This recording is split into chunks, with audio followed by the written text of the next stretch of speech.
ಅವರೆಲ್ಲ ಕಷ್ಟಕಾಲದ ಸಂದರ್ಭದಲ್ಲಿ ತಮ್ಮ ಬಳಿ ಇದ್ದ ಚಿನ್ನವನ್ನ ಗಿರವಿ ಇಟ್ಟಿದ್ರು. ತಮ್ಮ ಚಿನ್ನಾಭರಣ ಚಿನ್ನದಂಗಡಿಯಲ್ಲಿದೆ ಅಂತ ಅಂದುಕೊಂಡಿದ್ರು. ಆದರೆ ಅಲ್ಲಿನ ನೂರಾರು ಮಂದಿ ಜನರಿಗೆ ಚಿನ್ನದ ಅಂಗಡಿ ಮಾಲೀಕ ಮಕ್ಮಲ್ ಟೋಪಿ ಹಾಕಿ ಪರಾರಿಯಾಗಿದ್ದಾನೆ. ಅತ್ತ ಚಿನ್ನ ಕಳೆದುಕೊಂಡಂತ ಜನರು ಪೊಲೀಸ್ ಠಾಣೆಗೆ ಅಲಿಯುವಂತಾಗಿದೆ.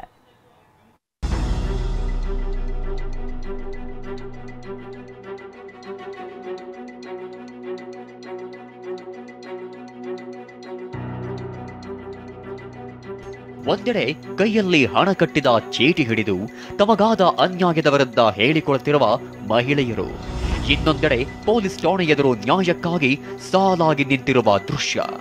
ಇದೆಲ್ಲ ಕಂಡು ಬಂದಿದ್ದು ಬೆಂಗಳೂರು ಹೊರವಲಯದ ಸೂರ್ಯನಗರ ಪೊಲೀಸ್ ಠಾಣೆ ವ್ಯಾಪ್ತಿಯಲ್ಲಿ.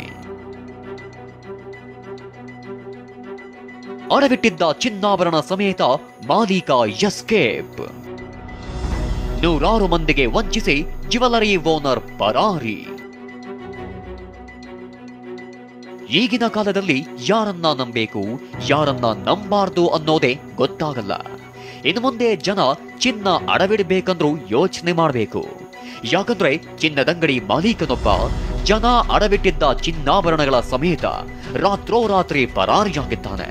ಮುನಾರಂ ಮತ್ತು ಆತನ ಸಹೋದರರು ಕಾಚನಾಯಕನಹಳ್ಳಿ ಮತ್ತು ಕಿತ್ತಗಾನಹಳ್ಳಿಯಲ್ಲಿ Anand jewellers and Kesar bankers ಎಂಬ ಜ್ಯುವೆಲರಿ ಶಾಪ್ ನಡೆಸ್ತಾ ಇದ್ರು. ಕಳೆದ 10 ವರ್ಷಗಳಿಂದ ವ್ಯಾಪಾರ ಮಾಡ್ತಿದ್ರು. ನೆರೆಹೊರೆಯ ಗ್ರಾಮಸ್ಥರ ನಂಬಿಕೆ ಗಳಿಸಿದ್ರು. ನೂರಾರು ಮಂದಿ ಕಷ್ಟದ ಸಂದರ್ಭದಲ್ಲಿ ತಮ್ಮಲ್ಲಿದ್ದ ಚಿನ್ನ ಅಡವಿಟ್ಟು ಸಾಲ ಪಡೆದಿದ್ರು. ತಿಂಗಳು ಬಡ್ಡಿ ಕಟ್ತಿದ್ರು. ವರಮಹಾಲಕ್ಷ್ಮಿ ಹಬ್ಬದ ಕಾರಣ ಅನೇಕ ಮಂದಿ ತಮ್ಮ ಚಿನ್ನ ಬಿಡಿಸಿಕೊಳ್ಳಲು ಮುಂದಾಗಿದ್ರು. ಆದರೆ ಅವರೆಲ್ಲರಿಗೂ ಬಿಗ್ ಶಾಕ್ ಎದುರಾಗಿದೆ.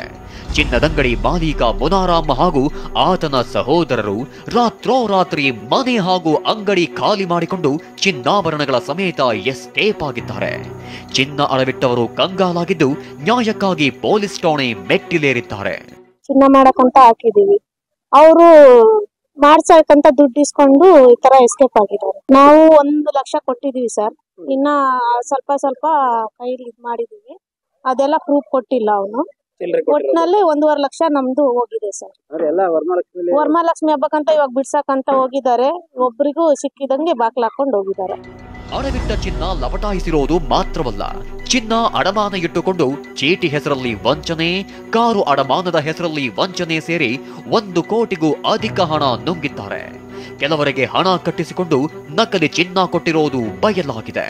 63 ಗ್ರಾಮ್ ಚಿನ್ನ ಇಟ್ಟಿದೆ. ಟೋಟಲ್ 2.5 ಲಕ್ಷಕ್ಕೆ ಇಟ್ಟಿದೆ. ಅದ್ರ ಬೆಲೆ ಸುಮಾರು 5 ರಿಂದ 6 ಲಕ್ಷ ಆಗುತ್ತೆ. ಅಂಗಡಿ ಕ್ಲೋಸ್ ಮಾಡ್ಕೊಂಡು ಹೋಗಿದ್ದಾರೆ. ಈ ವಾರದಿಂದ ಅಂಗಡಿ ಕ್ಲೋಸ್ ಇದೆ. ಹೋಗ್ಬಿಟ್ಟು ನಾವು ನೋಡಿ ಬರ್ತಾ ಇದ್ವಿ. ಆಮೇಲೆ ಫೋನ್ ನಂಬರ್ ಎಲ್ಲ ಇತ್ತು. ಫೋನ್ ಮಾಡಿದ್ರೆ ಫೋನ್ ಎಲ್ಲ ಸ್ವಿಚ್ ಆಫ್ ಆಗಿದಾವೆ. 3-4 ಜನ ಇಲ್ಲ, 3-4 ಜನದ ಮೊಬೈಲ್ ಸ್ವಿಚ್ ಆಫ್ ಆಗಿದೆ. ಅದೇನಂತ ಗೊತ್ತಿಲ್ಲ. ನಮ್ಗೆ ಇವಾಗ ನಮ್ಮ ಒಡವೆ ನಮಗೆ ಸಿಕ್ಕಿದ್ರೆ ಸಾಕು. ಸದ್ಯ ಸೂರ್ಯನಗರ ಪೊಲೀಸ್ ಠಾಣೆಯಲ್ಲಿ ಪ್ರಕರಣ ದಾಖಲಾಗಿದೆ. ಚಿನ್ನದಂಗಡಿ ಮಾಲೀಕ ಮುನಾರಾಮ್ಗೆ ಪೊಲೀಸರು ಬಲೆ ಬೀಸಿದ್ದಾರೆ. ರಾಮು, TV9 ಆನೇಕಲ್.